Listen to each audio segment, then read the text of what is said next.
I'm about to share something that is going to piss off the entire greeting card industry. Valentine's Day isn't killing your sex life. Your attempts to make it perfect are. Look, I get it. You've got the dinner reservations at the fancy restaurant. You've ordered the flowers. You have the heart-shaped chocolate. You've got the whole evening planned down to the minute. And you're secretly hoping all of this effort leads to mind-blowing, wild sex. But here's what's actually happening. All of that pressure that you're putting on yourself or that you might be feeling from your significant other is basically throwing a bucket of ice water on both your and your woman's arousal systems. In this episode, I'm going to share with you 3 ways to turn Valentine's Day into a deeply passionate, dirty sexual evening. Welcome back to The Naked Connection. This is the show that supports driven men to reach sexual mastery and build deep connections. Take a moment and be sure to hit subscribe so that you don't miss a single episode. What's up, you guys? It's Kirsten, and this is part 1 of a 2-part Valentine's Day series. This episode is for all of you coupled up men looking for ways to turn Valentine's Day into the night that you have the most epic sex that you never forget. Don't worry, my single men. We will have another episode out specifically for you this week. With that, let's talk all about what's really going on in your relationship around Valentine's Day. Now, most couples come to me thinking that they have a desire problem, but what they actually have is a pressure problem. Here's the thing. Research on arousal shows that trying to force romance can really trigger the sexual brake system. It's like revving your engine while holding down the brake pedal. You're not really going to go anywhere, and you might be doing some damage to your car. Let's break down how traditional Valentine's Day expectations are actually putting the brakes on your engine and ultimately cock-blocking you. First, that fancy dinner. Your body literally cannot be in digest mode and sex mode at the same time. That's not me being cute, that's literally science. Your parasympathetic nervous system has to choose, process this fancy, expensive, tasty, yummy meal, or get aroused. It doesn't really do both well at the same time. Second, all of that planning and pressure, it's keeping you in your head instead of in your body. And great sex happens in the body. When you are worried about whether your evening is romantic enough or if you're doing the things that she secretly is hoping that you do, you're actually activating the same stress responses that make it harder to get and stay aroused and to get and maintain an erection. Third, and this one is going to sting just a little bit. All of that good boyfriend, good husband behavior that you're performing, it might be making you less sexually attractive to your partner, because here's what creates real desire: authenticity, not performance.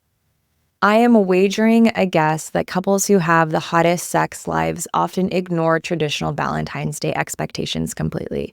Instead, I would imagine that they understand something crucial. Desire is really created by polarity, not politeness. So here's what actually works. First and foremost, drop the script. Instead of planning that perfect Valentine's Day evening, create space for deeper, different connection. This might mean having light hors d'oeuvres and eating on the floor by the fireplace. This might mean being really silly and playful and playing like you're going to break into your own house. This could be, I don't know why this is coming to my mind, but if you have ever heard of geocaching, it could be a really fun date for you to go geocaching around the city and make it a competition and have bets involved. You could play truth or dare. Do something that builds connection and invites in a little bit more play as opposed to just this simple sitting across from each other sharing a meal. Instead of relying on all of these bells and whistles, chocolates and roses to make it special, amplify the connection and the desire that you two share. Build the sexual energy and the passion that you had and tune into the curiosity and the love that brought you two together in the first place. That is what makes this day special. That is what makes your relationship powerful Forget everything else. Use all of that. Build up within all of that. The second piece of what to do on this day is to use the tension. That pressure that you're feeling to make everything perfect, you can actually take that and transform it into sexual attention. You're like, how do I do that? First, by acknowledging it. You can even tell your girl, you know what? All of this Valentine's pressure feels ridiculous. Let's do something that actually turns us on instead. If you're thinking to yourself, but Kirsten, she loves it when I take her out to dinner and she loves it when I buy her flowers. That is so beautiful. And I think that Valentine's Day can be that if that's really what you want it to be, and if that's really what brings your intimacy and your crazy sex life to life. And if you're thinking to yourself, what would it be like to try something different? What would it be like to play in an edge here?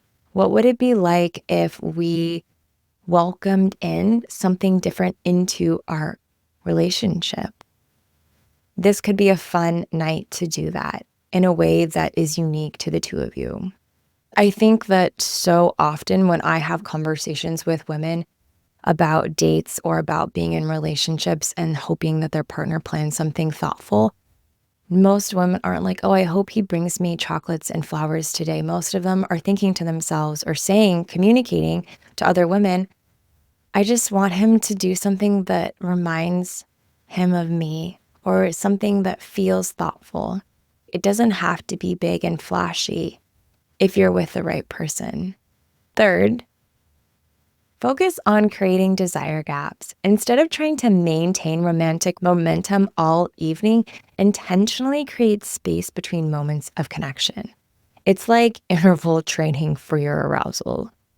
Thinking as you're going through this night, as you're doing whatever it is you've decided to do together, how can you have these moments and these waves where the increase in the arousal rises and then softens, rises and softens, so that when you do get to the moment of engaging in beautiful sexual exchanges, that you are so primed and ready and excited for it. Here is Valentine's Day that I will propose as an option for you to consider. Skip that fancy dinner, eat something light at home, and then do something adventurous together. Even if it's just exploring a new neighborhood, you could pour hot tea in some mugs and walk the neighborhood while you talk about your dream home and the life that you get to have in that home and the sex that you'll be having in it. Create physical distance and then close it in repeatedly, stepping away from the arousal, stepping away from the physical connection, and then building it back in. This builds that sexual tension instead of it being performed romance. When you do come together physically, stay in your body. Focus on the sensations over the performance. How does it feel to touch her hair? How does she smell? What sensations are showing up inside of you? And now here is something that is going to separate good sex from great sex. Use this opportunity to break out of your usual dynamic. If you're usually the planner, let things get a little chaotic. If you're usually careful, get a little wild. The couples with the best sex lives aren't the ones that follow the scripts from a romance movie. They're the ones brave enough to throw the script away and create their own story. Because real desire isn't created by checking off all of the boxes, right? It's created by being real, being present, and being brave enough to break the rule. So what does this mean? If you're on that walk in the neighborhood, dare her to take her panties off from underneath her dress. If you decide to go do that geocaching, make it a game where whoever finds the cache first gets a lap dance when you get home. Invite in play, invite in a sensual and a sexual turn on that gets to build throughout your evening. Valentine's Day, I think, doesn't have to be confined to this specific box of what we think it needs to be in order to express how much someone means to us, how much we love them, how much we love the relationship. This gets to be an opportunity for you to color outside of the lines a little bit and invite your partner into that, leading her along the way. I hope that this has sparked some creative ideas in your mind about how you can shake things up this Valentine's Day season. That is all for part 1 of our Valentine special. A reminder for all of you single men, which I hope that you tuned in and listened to this, because regardless of whether you're in a relationship or not, I think that this can be a really fun way to invite in newness, different exchanges, and a different type of connection with your partner, whether it's Valentine's Day or a completely different day of the year. If you found this helpful, please take a moment, subscribe to the show, leave a review, drop a comment below, connect with other men in this incredible community. I am always so grateful to connect with you here. And until next time, let's get some. Thank you so much for tuning in to this episode of The Naked Connection. Be sure to subscribe so you don't miss another episode. Trust me on this, your sex life and that special someone in your life will thank you for it. And if you really love the show, please take a moment and leave a 5-star review or a written review and let me know what you think. It would mean so much to me and this show. Until next time, happy connecting.